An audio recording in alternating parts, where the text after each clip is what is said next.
Welcome to master mind of GK. एक बार फिर से आप लोग का स्वागत है मास्टर माइंड ऑफ जीके में। जिनका आज एग्जाम है फ्रेंड्स, पुनः उन लोग को best of luck master mind of GK की तरफ से, ठीक है। और फ्रेंड्स इसमें कुछ दो तीन मैं ज़रूरी बातें जो बता रहा हूँ उसको पे ध्यान दीजिएगा। और आप लोग कमेंट करके बोले थे फ्रेंड्स कि जनगणना एक नज़र शॉर्ट में मतलब बताने के लिए, तो इसके लिए मैं सोचा एग्जाम के पहले एक नज़र इसे देख लें, इससे हो सकता है प्रश्न आपको लड़ेगा, ठीक है। तो देखिए फ्रेंड्स, पहली बात तो यही है कि जो भी है स्टूडेंट घर से भी जा रहे हैं फ्रेंड्स, या तो चले गए हैं, तो अपना आईडी प्रूफ अपने साथ में ज़रूर रख लें। कुछ भी पैन कार्ड हो, आधार कार्ड हो, वोटर आईडी हो, जो भी हो आईडी प्रूफ अपने साथ में रख लीजिएगा। दूसरी बात है, अगर जो एडमिट कार्ड पर फोटो आपका नहीं है फ्रेंड्स, तो रंगीन फोटोग्राफ आप लेकर के जाइएगा, ठीक है। और फ्रेंड्स ओएमआर शीट में सबसे इंपॉर्टेंट बात यह है फ्रेंड्स, देखिए पिछले 14 मार्च को एग्जाम हुआ था, उसमें बहुत सारे स्टूडेंट ओएमआर शीट रंगने में गलतियां कर दी थी। तो ऐसा नहीं होना चाहिए फ्रेंड्स। ओएमआर शीट को अच्छी तरह प्रॉपरली रंगना है। किस तरह से रंगना है फ्रेंड्स, इससे संबंधित मैं वीडियो बना भी दिया हूँ, आप लोग देख लिए होंगे। जो नहीं देखें जो जाकर के देख लीजिएगा। रोल नंबर भरने में, क्वेश्चन बुकलेट नंबर में आप अपना सिग्नेचर, इस समय गलती नहीं होना चाहिए। और टिक नहीं करना फ्रेंड्स, बहुत सारे स्टूडेंट पूछ रहे थे कि आप गोला को टिक नहीं, आंसर शीट में आपको टिक नहीं करना है, उसको प्रॉपरली जो गोला है उसको अच्छी तरह से रंगना है। तो ये सब तो सभी को पता होगा, लेकिन फिर भी क्या फ्रेंड्स, जल्दी जल्दी हड़बड़ में गड़बड़ हो जाता है, ठीक है। तो आपको जल्दी जल्दी नहीं करना है, ठीक है। ओएमआर शीट भरने में आपको बढ़िया से भरिएगा, एक प्रश्न दो प्रश्न कम अगर जो बनता है तो कोई बात नहीं, लेकिन आपका ओएमआर शीट है जो अच्छी तरह से भरिएगा, नहीं तो फिर फ्रेंड्स आपका सारी मेहनत पे पानी फिर जाएगा। तो इस बात पे विशेष ध्यान दीजिएगा फ्रेंड्स, ठीक है। तो चलिए देख लेते हैं कुछ महत्वपूर्ण प्रश्न फ्रेंड्स। एक भारतीय जो 2011 का जनगणना हुआ था, एक नज़र उसे देख लेते हैं। इसके बाद में है जो महत्वपूर्ण तिथि देख लेंगे, ठीक है। आप लोगों ने बोला था, तो चलिए देखिए पहला पॉइंट है, बारीकी से देखते चलिए फ्रेंड्स। भारत में पहली जनगणना की शुरुआत हुई थी, क्वेश्चन पूछा जाता है। तो भारत में पहली जनगणना 1872 में हुआ था, लॉर्ड मियो के कार्यकाल में। ये पहली बार जनगणना हुआ था। लेकिन पूछे कि भारत में या देश में नियमित जनगणना की शुरुआत कब से नियमित रूप से होती आ रही है, तो 1881 ईस्वी में हुई थी फ्रेंड्स। और किसके शासनकाल में, तो लॉर्ड रिपन के शासनकाल में ये शुरू हुआ था नियमित जनगणना। तीसरा पॉइंट है, बहुत सारे जवाब आप लोग को पता हुआ फ्रेंड्स, लेकिन रिवीजन कर लीजिए। तीसरा सवाल आपका है कि स्वतंत्र भारत की पहली जनगणना कब हुआ था। जब भारत स्वतंत्र हो गया था तो पहली जनगणना कब हुआ था, तो 1951 में हुआ था। इसके पहले तो कब से नियमित चलता आ रहा था, तो 1881 से। फिर का जनगणना का महाविभाजक वर्ष, ये भी पूछा जाता है। तो महाविभाजक वर्ष 1921 को माना जाता है, और जनगणना का लघु विभाजक वर्ष कब माना जाता है, तो 1951 में माना जाता है। फिर आगे आपका फ्रेंड्स जनसंख्या जनगणना की अवधि कितनी होती है, तो कितना, प्रत्येक 10 वर्ष पे आपका जनगणना कराई जाती है। अब इसमें दिया एक जनसंख्या का अध्ययन किसके, तो ये देखिए जनसंख्या के अध्ययन में डेमोग्राफी किया जाता है, ठीक है। और विश्व जनसंख्या दिवस कब मनाया जाता है, तो 11 जुलाई को जनसंख्या दिवस मनाया जाता है, ये भी याद रखिएगा। तो जनसंख्या का अध्ययन डेमोग्राफी, हिंदी में इसको क्या कहते हैं फ्रेंड्स, जनांकीकी के अंतर्गत किया जाता है, ठीक है। तो ऐसा नहीं कि जनांकीकी लिख दे तो कन्फ्यूज होना है, डेमोग्राफी के हिंदी होता है जनांकीकी। अगला पॉइंट है आपका 2011 की जनगणना का क्रम, ठीक है। इसका क्रम ये भी इम्पॉर्टेंट है। 2011 का जो जनगणना हुआ था क्रम, तो देश की 15वीं तथा स्वतंत्र भारत की 7वीं। देखिए नियमित जनगणना आपको 1800 कितना से 81 होती आ रही है ना, तो अगर उस हिसाब से आपको जोड़िएगा फ्रेंड्स, तो देश की कौन सी हो जाएगी, 15वीं जनगणना हो जाएगी। लेकिन स्वतंत्र भारत की पहली बार जनगणना कब हुआ था, अभी हमने देखा था फ्रेंड्स 1951 में। यहाँ पर देखिए 1951 स्वतंत्र भारत की जनगणना कब हुआ था, 1951 में हुआ था। उसी हिसाब से भी जोड़िएगा तो क्या हो जाएगा, स्वतंत्र भारत के 7वीं हो जाएगी। लेकिन अगर जो देश के शुरू से जोड़िएगा तो 15वीं जनगणना हो जाएगा, ठीक है। अगला पॉइंट को देखिए, 2011 की जनगणना का आदर्श वाक्य क्या था, ये भी इंपॉर्टेंट है। आदर्श वाक्य क्या था, हमारी जनगणना हमारा भविष्य, ठीक है। हमारी जनगणना हमारा भविष्य, ये आपका था 2011 की जनगणना का आदर्श वाक्य क्या था, तो हमारी जनगणना हमारा भविष्य। अब लड़की ये इंपॉर्टेंट है, जनगणना का शुभंकर क्या था, तो जनगणना का जो शुभंकर था क्या था आपका, प्रगणक शिक्षिका था, ठीक है। जनगणना का जो 2011 का जनगणना हुआ था उसका शुभंकर क्या है, तो प्रगणन शिक्षिका था। प्रथम जनगणना कमिश्नर कौन था, ये भी इंपॉर्टेंट है फ्रेंड्स। प्रथम जनगणना कमिश्नर कौन बने थे, तो डब्ल्यू फ्लॉडेन बने थे, ठीक है। प्रथम जनगणना कमिश्नर कौन बने थे, तो डब्ल्यू फ्लॉडेन बने थे। उसके बाद में स्वतंत्र भारत के प्रथम जनगणना आयुक्त कौन बने थे, जो स्वतंत्र भारत हुआ था उसके बाद में प्रथम जनगणना आयुक्त किन्हें बनाया गया था, तो R.A. गोपाला स्वामी को बनाया गया था। ये 1949 से 53 तक रहे थे, कितना, 4 वर्ष तक रहे थे, ठीक है। तो स्वतंत्र भारत के प्रथम जनगणना आयुक्त R.A. गोपाला स्वामी बने थे। फिर आपका वर्तमान जनगणना आयुक्त कौन है, तो देखिए अब बहुत दिन पहले का है फ्रेंड्स, ठीक है। तो इसको ध्यान में न रखें, वर्तमान जनगणना आयुक्त कौन है, तो हो सकता है बदल भी गए होंगे, इसको इस पर विशेष ध्यान नहीं देना है। आगे फ्रेंड्स, पहली बार जाति आधारित जनगणना कब हुआ था, ये भी इंपॉर्टेंट है। पहली बार जाति आधारित जनगणना कब हुआ था? तो 1931 में पहली बार है जो आपका जाति आधारित जनगणना हुआ था। विश्व जनसंख्या दिवस कब मनाया था? देखिए मैं पहले बता चुका था, 11 जुलाई को विश्व जनसंख्या दिवस मनाया जाता है। मतदाता दिवस कब मनाया जाता है फ्रेंड्स आपका? तो 25 जनवरी को मनाया जाता है। ये भी आप कॉमेंट करके आप लोग जवाब बताया था, हो सकता है पूछा जाए भारत में मतदाता दिवस कब मनाया जाता है? तो 25 जनवरी याद रखिएगा। उसके बाद कुल जनसंख्या, ठीक है, अब जो 2011 का जो आपका हुआ था फ्रेंड्स, ठीक है, जो जनगणना हुआ था तो उस समय कुल जनसंख्या इतना बता रहा था 121 करोड़, कितना 121.05 करोड़ बताया था, ठीक है, 2011 के जनगणना के अनुसार से। अब देखिए इसमें इंपॉर्टेंट ये सब भाग है, भारत में विश्व जनसंख्या का भाग कितना था? तो जो 2011 में जनगणना हुआ था उस हिसाब से भारत में जो कुल जनसंख्या था वो विश्व जनसंख्या का कितना? तो 17.5% था। पुरुष जनसंख्या कितना था फ्रेंड्स? ठीक है, इसमें आपका पुरुष जनसंख्या देखिएगा तो कितना हो गया आपका 62.31 करोड़ था, और महिला की जनसंख्या कितना था? 58.74 करोड़, ठीक है, इतना था, ठीक है। प्रतिशत में देखा जाए फ्रेंड्स तो पुरुष जनसंख्या का कितना था? 51.47%, और महिला जनसंख्या की देखें तो कितना? 48.53% था। तो सब आंकड़ा एक बार देख ले नज़र में। अब फिर है फ्रेंड्स आपका दशकीय वृद्धि दर क्या था? तो दशकीय वृद्धि दर 17.7 आकलन किया गया था। ये सभी है जो 2011 के जनगणना के अनुसार से। वार्षिक वृद्धि दर कितना था? तो 1.64% था। कुल साक्षरता दर इंपॉर्टेंट है, कुल साक्षरता दर कितना? 73% था, ठीक है। सब 2011 के जनगणना के अनुसार से कुल साक्षरता दर 73% था। पुरुष साक्षरता दर कितना था फ्रेंड्स? लगभग 80.9% था, और महिला साक्षरता दर कितना था ये पूछा जाता है, 64.6 दर था। पूछा जाएगा 2011 के अनुसार से भारत में पुरुष साक्षरता दर कितना था? तो 80.9%, और महिला साक्षरता दर कितना था? तो 64.6% था। लिंगानुपात ये इंपॉर्टेंट पूछा जाता है फ्रेंड्स कि 2011 के जनगणना के अनुसार से लिंगानुपात कितना? तो 943 महिलाएं पर कितना? 1000 पुरुष, ठीक है, यानी कि आपका इस यह लिंगानुपात था, ये भी याद रखिए, 943 महिलाएं और पुरुष कितना? 1000, याद रखिएगा। फिर देखिए फ्रेंड्स अगर ये भी पूछा जा सकता है, डिप से पूछेगा तो शिशु लिंगानुपात जो 0 से 6 वर्ष का था उसका कितना था? 1919 था। शिशु का लिंगानुपात 2011 जनगणना के अनुसार कितना था? तो आपका 1919। फिर आपका देखिए आगे जनसंख्या घनत्व, ये भी इंपॉर्टेंट है फ्रेंड्स कि 2011 के जनगणना के हिसाब से जनसंख्या का जो घनत्व है, डेंसिटी कितना बताया गया था? तो 382 व्यक्ति कितना प्रति वर्ग किलोमीटर? 382 व्यक्ति जनसंख्या का घनत्व रहा था 2011 के जनगणना के अनुसार से। अब चलिए ये भी पूछा जाता है सर्वाधिक लिंगानुपात किस राज्य में था फ्रेंड्स? तो सबसे सर्वाधिक लिंगानुपात आपका कितना था? केरल में, कितना? 1084, याद रखिएगा, ठीक है, 1084। और न्यूनतम लिंगानुपात कहाँ देखा गया था? तो आपका हरियाणा में, ये भी याद रखिएगा, 879। न्यूनतम लिंगानुपात 2011 की जनगणना से हरियाणा में था कितना? 879। अगला सवाल को देखते हैं फ्रेंड्स कि सर्वाधिक केंद्र शासित लिंगानुपात कहाँ था? ये सही इंपॉर्टेंट है। 2011 के जनगणना के अनुसार से सर्वाधिक केंद्र शासित लिंगानुपात पुडुचेरी था, ठीक है, और न्यूनतम केंद्र शासित लिंगानुपात कहाँ था? तो दमन और दीव में था। ये दोनों पॉइंट को इंपॉर्टेंट है। अब अगला पॉइंट जो बहुत ज़्यादा इंपॉर्टेंट है कि सर्वाधिक जनसंख्या घनत्व वाला राज्य कौन था? 2011 के जनगणना के अनुसार से सर्वाधिक जनसंख्या घनत्व वाला राज्य बिहार था फ्रेंड्स, ठीक है, और कितना ये भी याद रखिएगा, 1106 था, ठीक है, जनसंख्या कितना घनत्व था? 1106। और न्यूनतम वही पूछा जाए फ्रेंड्स आपका राज्य में न्यूनतम जनसंख्या घनत्व वाला, ठीक है, ध्यान देखिए, घनत्व वाला तो अरुणाचल प्रदेश हो जाएगा, मात्र कितना? 17 इसमें दिखा रहा है, ठीक है। चलिए आगे देखते हैं फ्रेंड्स।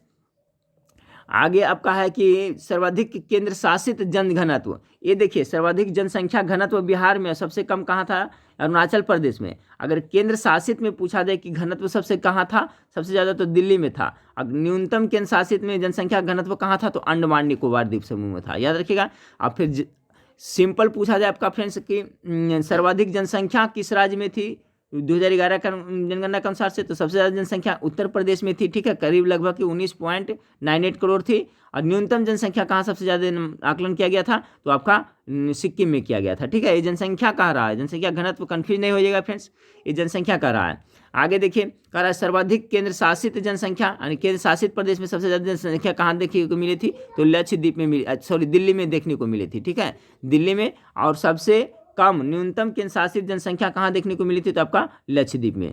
सर्वाधिक केंद्र शासित जनसंख्या, केंद्र शासित प्रदेश जहाँ जनसंख्या सबसे अधिक थी तो दिल्ली में, और सबसे कम कहाँ? तो लक्षद्वीप में। अब देखिए फ्रेंड्स एकमात्र राज्य जहाँ जनसंख्या घटी थी 2011 के जनगणना के अनुसार से आपका नागालैंड, जहाँ पर क्या है फ्रेंड्स आपका जनसंख्या घटी थी, याद रखिएगा कौन सा राज्य है? तो नागालैंड, एकमात्र राज्य जहाँ जनसंख्या घटी थी। अब है सर्वाधिक साक्षरता कहाँ था फ्रेंड्स, ये भी इंपॉर्टेंट है। तो सबसे सर्वाधिक साक्षर का आकलन कहाँ किया गया था आपका, केरला में किया गया था 94%। और न्यूनतम साक्षरता दर 2011 के जनगणना के अनुसार सबसे कहाँ कम था, तो बिहार में कितना 61.8% मात्र था, ठीक है 61.8%। न्यूनतम महिला साक्षरता भी कहाँ देखने को मिला था फ्रेंड्स आपका, तो बिहार ही में देखने को मिला था, ठीक है ये कितना था 51.5%। ये सब आंकड़ा को थोड़ा सा एक नज़र देख लें। अब आगे फ्रेंड्स की सर्वाधिक केंद्र शासित साक्षरता, यानी कौन सा केंद्र शासित प्रदेश था जहां पर सर्वाधिक साक्षरता देखने को मिला था 2011 के जनगणना के अनुसार, तो लक्षद्वीप में सबसे ज़्यादा देखने को मिला था। न्यूनतम केंद्र शासित साक्षरता दर सबसे कहाँ देखने को मिला था, केंद्र शासित प्रदेश में देखा जाए तो दादर व नगर हवेली में देखने को मिला था। चलिए 2011 के जनगणना के अनुसार सबसे अधिक जनसंख्या जिला, ठीक है अधिक जनसंख्या जिला सबसे ज़्यादा कहाँ था 2011 के अनुसार से आपका थाने महाराष्ट्र में दिया था जिला में। कम जनसंख्या वाला कहाँ दिया था फ्रेंड्स, तो अरुणाचल प्रदेश का दिबांग घाटी दिया था। सर्वाधिक जिलों वाला राज्य कौन सा था फ्रेंड्स, सर्वाधिक जिला वाला सबसे जिला 2011 के जनगणना के अनुसार उत्तर प्रदेश में सर्वाधिक अधिक जिला था। तो देखिए फ्रेंड्स एक नज़र हम लोग देख लें क्या चाहिए आपका 2011 के हिसाब जो जनगणना हुआ था उसके हिसाब से फ्रेंड्स, ठीक है ये सब इंपॉर्टेंट है, याद रखिएगा। कभी कभी बीच में पूछ देता है फ्रेंड्स लघु आपका जनगणना का महाविभाजक वर्ष कब होता है, तो 1921 में, ठीक है लेकिन लग रहा है देखिए 1921 में हुआ था महाविभाजक, और लघु हुआ था कब फ्रेंड्स 1951 में हुआ था। ये दोनों को याद रखिएगा। डेमोग्राफी हो सकता है पूछा जाए फ्रेंड्स, और विश्व जनसंख्या दिवस ये सब पूछा जाए। तो एक नज़र हम लोग ने देख लिया जनगणना से, और एक नज़र हम लोग देख लेते हैं ईस्वी पर, ठीक है फ्रेंड्स महत्वपूर्ण जो ईस्वी है जो ईस्वी भी कभी कभी पूछ दिया जाता है। क्या पूछेगा फ्रेंड्स तो किसी को पता नहीं, क्वेश्चन भी तो अलग हट करके पूछ रहा है, ठीक है तो कुछ सवाल देख लेते हैं, जाते जाते देख लीजिएगा फ्रेंड्स, और सेकंड शिफ्ट में वो आराम से देख लीजिएगा। और आप लोग फ्रेंड्स वेबसाइट पे जाकर के भी फटाफट पढ़ लीजिएगा, ठीक है वेबसाइट का लिंक जीके मास्टरमाइंड आपका पता है फ्रेंड्स GKmastermind.com, तो उस पर आप रिवीजन कर सकते हैं। तो उसका लिंक भी वीडियो के नीचे डिस्क्रिप्शन में दे देंगे। टेलीग्राम ग्रुप सबको ज्वाइन कर लिए होंगे फ्रेंड्स, और जो नहीं किए हैं टेलीग्राम ग्रुप, देखिए टेलीग्राम का नाम है फ्रेंड्स GK मास्टरमाइंड। तो टेलीग्राम में GK मास्टरमाइंड खोलिएगा, वहाँ पर देखिए सरस्वती माता का फोटो लोगो लगा हुआ होता है, तो उसको आप लोग फटाफट ज्वाइन कर लीजिएगा, ठीक है। चलिए देखिए फ्रेंड्स तो देखते चलते ईस्वी, सिर्फ ईस्वी देखेंगे इसमें, ठीक है। भारत में आर्यों का आगमन कब माना जाता है, तो 1500 ईस्वी पूर्व माना जाता है आर्यों का आगमन। महावीर का जन्म कब हुआ था फ्रेंड्स, महावीर स्वामी का जन्म कब हुआ था, तो 540 ईस्वी पूर्व में महावीर जी का जन्म हुआ था। महावीर का निर्वाण मतलब मृत्यु कब हुआ था, तो 468 ईस्वी पूर्व में हुआ था। फटाफट देखते चलिएगा। गौतम बुद्ध का जन्म कब होता है फ्रेंड्स, हुआ था तो 563 ईस्वी पूर्व में। एक बार रिविजन कर लें, सभी को याद है मुझे पता है फ्रेंड्स। गौतम बुद्ध का जन्म कब हुआ था, तो 563 ईस्वी पूर्व में हुआ था। गौतम बुद्ध का निर्वाण हुआ था आपका 483 ईस्वी में। तो गौतम बुद्ध का जन्म ये सब कहाँ हुआ था, ये सब तो सबको पता होगा। गौतम बुद्ध निर्वाण कहाँ हुआ था, तो आपको कुशीनगर में मरे थे। महावीर भगवान की मृत्यु कहाँ हुआ था, तो आपका पावापुरी में थे। तो ये सब बताने की जरूरत नहीं, मेरे ख्याल से सबको याद होगा, ईस्वी देख ले फटाफट। तो गौतम बुद्ध का मृत्यु कब हुआ, 483 ईस्वी पूर्व में, और जन्म क्या हुआ था 563 ईस्वी पूर्व में। अब देखिए सिकंदर का भारत पर आक्रमण कब हुआ था फ्रेंड्स, ये सवाल देख लिए। 326 से 325 ईस्वी पूर्व में सिकंदर जो भारत पर आक्रमण किया था। अशोक द्वारा कलिंग पर विजय कब हुआ था, कलिंग युद्ध कब हुआ था फ्रेंड्स, 261 ईस्वी पूर्व में हुआ था। इसी में अशोक का हृदय परिवर्तन हो गया था, ठीक है। इसके बाद से वो मारपीट छोड़ दिया था। विक्रम संवत कब चलाया गया था फ्रेंड्स, ये भी इंपॉर्टेंट है, ध्यान रखिए। विक्रम संवत कब चलाया गया था, 58 ईसा पूर्व चलाया गया था, इस पे विशेष ध्यान आया। और शक संवत चलाया गया था कब, 78 ईस्वी। कहीं कहीं पर ईस्वी आपको फंसाने के लिए अब दे देगा ईसा पूर्व, तो यहाँ पर कंफ्यूज नहीं होना है। विक्रम संवत का आरंभ हुआ था 58 ईस्वी पूर्व में हुआ था, और शक संवत का आरंभ 78 ईस्वी में हुआ था। हिजरी संवत कब हुआ था फ्रेंड्स, ये भी ईस्वी में है, देखिए 622 ईस्वी में हुआ था हिजरी संवत। अब देखिए फाहियान की भारत यात्रा, तो फाहियान आपका चंद्रगुप्त विक्रमादित्य के शासनकाल में भारत आया था। चंद्रगुप्त द्वितीय के शासनकाल में फाहियान भारत आया था। कब आया था, तो 405 से लेकर के 411 ईस्वी में। ईस्वी ध्यान दीजिएगा। हर्षवर्धन के शासनकाल कितना था, 606 से लेकर के 647। हिंद स्वांग है जो इसी के यात्रा में इसी के शासनकाल में आया था। देखिए 606 से 647 इसका हर्षवर्धन का शासनकाल, और हिंद संघ जो भारत आया था 630 में। तो किसके शासनकाल में हो गया, हर्षवर्धन के शासनकाल में ही हिंद संघ आपका भारत आया था। उसके बाद फ्रेंड्स के सोमनाथ मंदिर पर आक्रमण कब किया गया था, तो 1025 ईस्वी में, ठीक है। महमूद गजनवी सबको पता है, इन्होंने भारत कितना टोटल 17 बार आक्रमण किया था, और 1025 में जो सब इनका सबसे महत्वपूर्ण आक्रमण था 1025 ईस्वी में, जब सोमनाथ मंदिर को लूटा था, ठीक है। तराइन का प्रथम युद्ध कब हुआ था, 91 में। द्वितीय युद्ध कब हुआ था, 92 में, ठीक है। ये दोनों याद रखेगा। गुलाम वंश की स्थापना कुतुबुद्दीन ऐबक ने कब किया था फ्रेंड्स, तो आपका 1206 ईस्वी में। कुतुबुद्दीन ऐबक था जो क्या था, मोहम्मद गौरी का गुलाम था, ये भी याद रखेगा। वास्को डी गामा का भारत आगमन कब हुआ था, तो 1498 ईस्वी में, हो सकता है पूछा जाए। उसके बाद पानीपत की प्रथम लड़ाई कब हुई थी, तो 1526 में बाबर और इब्राहिम लोदी के बीच में हुआ था। इसी में सबसे प्रथम बार तोप का प्रयोग हुआ था फ्रेंड्स, और जीत का यही कारण था, ठीक है। तुगलकनामा विधि का भी प्रयोग किया गया था। तो पानीपत का प्रथम युद्ध हुआ था जो आपका 1526 ईस्वी में बाबर इब्राहिम लोदी के बीच में हुआ था। पानीपत की द्वितीय युद्ध कब हुआ था फ्रेंड्स? 1556 ईस्वी में हुआ। पानीपत की तीसरी युद्ध कब हुआ? 1761 में हुआ था। उसके बाद में देखिए अकबर का राज्यारोहण, ये पूछा जाता है, अकबर का राज्यारोहण कब हुआ था? तो 1556 ईस्वी में अकबर राज्य को राज्याभिषेक या राज्यारोहण हुआ था। हल्दी घाटी का युद्ध कब हुआ था? 1576 में हुआ था। दीन ए इलाही धर्म की स्थापना कब हुआ था? तो 1582 ईस्वी में हुआ था। ठीक है फ्रेंड्स, दीन ए इलाही धर्म की स्थापना कब हुआ था? अकबर के द्वारा ना 1582 ईस्वी में। प्लासी का प्रथम युद्ध कब हुआ था? यहाँ 23 जून याद रखिएगा। ठीक है, 23 जून 1757 में आपका प्लासी का युद्ध हुआ था। बक्सर की लड़ाई 1764 ईस्वी में हुआ था। अच्छा, बंगाल में अस्थाई बंदोबस्त किसने 1793 में लॉर्ड कॉर्नवालिस ने किया था? ये याद रखिएगा फ्रेंड्स, पूछा जाता है कि बंगाल में अस्थाई बंदोबस्त कब लागू हुआ था? तो 1793 में लॉर्ड कॉर्नवालिस के द्वारा। बंगाल का विभाजन 1905 में हुआ था लॉर्ड कर्जन के द्वारा। मुस्लिम लीग की स्थापना कब हुआ था? 1906 में हुआ था फ्रेंड्स। मार्लिमेंटो सुधार कब हुआ था? तो आपको अधिनियम तो 1909 में पारित हुआ था। प्रथम विश्व युद्ध कब हुआ था? इससे पूछा जाएगा प्रश्न फ्रेंड्स। देखिए क्या पूछा गया था, प्रथम विश्व युद्ध कब हुआ था? 1914 से 18 ईस्वी में हुआ था। तो पूछा गया था राष्ट्र संघ की स्थापना, तो राष्ट्र संघ की स्थापना 10 जनवरी 1920 में हुआ था। तो हो सकता है पूछा जाए संयुक्त राष्ट्र संघ की स्थापना पूछा जाए तो 24 अक्टूबर 1945 में हुआ था। 24 अक्टूबर को इसलिए हम लोग प्रत्येक वर्ष क्या है, संयुक्त राष्ट्र संघ का स्थापना दिवस मनाते हैं। तो प्रथम युद्ध 1914 से 18 हुआ था। प्रथम युद्ध का तत्कालिक कारण क्या था फ्रेंड्स? तो इसका था जो सिरोजुवा हत्याकांड था, जो प्रथम युद्ध का तत्कालिक कारण था। 4 वर्ष तक ये युद्ध चला था और 10 जनवरी याद रखिएगा, 10 जनवरी 1920 में आपका राष्ट्र संघ की स्थापना हुआ था। संयुक्त राष्ट्र संघ की स्थापना कब हुआ था? तो आपका 1945 में 24 अक्टूबर याद रखिएगा। द्वितीय विश्व युद्ध 6 वर्ष तक चला था फ्रेंड्स। कितने 6 वर्ष? 1939 से 45 वर्ष तक चला था। ठीक है, याद रखिएगा। असहयोग आंदोलन का क्या है सेशन है? तो 20 से 22 तक चला था असहयोग आंदोलन। ठीक है, असहयोग आंदोलन। असहयोग आंदोलन स्थगित क्यों कर दिया गया था फ्रेंड्स? तो चौरी चौरा कांड जो आपका 5 फरवरी 1922 ईस्वी को हुआ था, वही कारण से महात्मा गांधी ने जो इसको असहयोग आंदोलन को स्थगित कर दिया थे, ये भी याद रखिएगा। फिर साइमन कमीशन का आगमन, तो साइमन कमीशन का गठन तो 1927 में ही हो गया था फ्रेंड्स। ठीक है, कब हुआ था? 1927 में हो गया था इंग्लैंड में, लेकिन भारत कब पहुंचा था? तो 1928 ईस्वी में आपको साइमन कमीशन भारत पहुंचा था। ठीक है, साइमन कमीशन के विरोध करते समय ही लाला लाजपत राय को डंडे से चोट लगा था और उनकी मृत्यु हो गई थी। लाला लाजपत राय ने कौन सा बुक लिखा था? अनहैप्पी इंडिया के लेखक है राजा लाला लाजपत राय, याद रखिएगा। अनहैप्पी इंडिया, अनहैप्पी इंडिया के लेखक कौन है? तो लाला लाजपत राय है, आप जरूर से याद रखिएगा। चलिए अगला सवाल आपका फ्रेंड्स देखिए, दांडी मार्च नमक सत्याग्रह। तो देखिए 12 मार्च, याद रखिएगा 12 मार्च 1930 ईस्वी को महात्मा गांधी ने दांडी मार्च शुरू किया था। और 6 अप्रैल याद रखिएगा, 6 अप्रैल कितना 6 अप्रैल 1930 ईस्वी को महात्मा गांधी ने नमक का कानून तोड़ा था और वहीं से सवय नया विज्ञान आंदोलन की शुरुआत किए थे। गांधी इरविन समझौता 1931 ईस्वी में हुआ था। ठीक है, याद रखिएगा। कैबिनेट मिशन का आगमन भारत कब हुआ था? 1946 ईस्वी में हुआ था। चलिए ठीक है, याद करते चले फ्रेंड्स। और प्रथम गोलमेज सम्मेलन, द्वितीय गोलमेज सम्मेलन के बारे में भी इसमें नहीं आया फ्रेंड्स, लेकिन वो भी याद रखिएगा, इसमें आ जाएगा। तो गांधी इरविन समझौता कब हुआ था? आपका 1931 ईस्वी में हुआ था। उसके बाद में है कैबिनेट मिशन का आगमन 1946 में हो गया था। महात्मा गांधी की हत्या कब हुआ था? नाथुराम गोडसे ने आपका 30 जनवरी कितना 1948 को कर दिया था। चीन का भारत पर आक्रमण कब हुआ था? 1962 ईस्वी में हुआ था, ये भी आप ध्यान में रखिएगा। उसके बाद में आपका चीन का भारत पर आक्रमण 1962 में हुआ था। भारत पाक युद्ध कब हुआ था? 1965 में हुआ था। ताशकंद समझौता कब हुआ था? ये देखिए डेट पूछा था, 1966 ईस्वी में हुआ था ताशकंद। उसके बाद में तालीकोटा का युद्ध, तालीकोटा का युद्ध कब हुआ था फ्रेंड्स? तालीकोटा का युद्ध हुआ था 1565 ईस्वी में।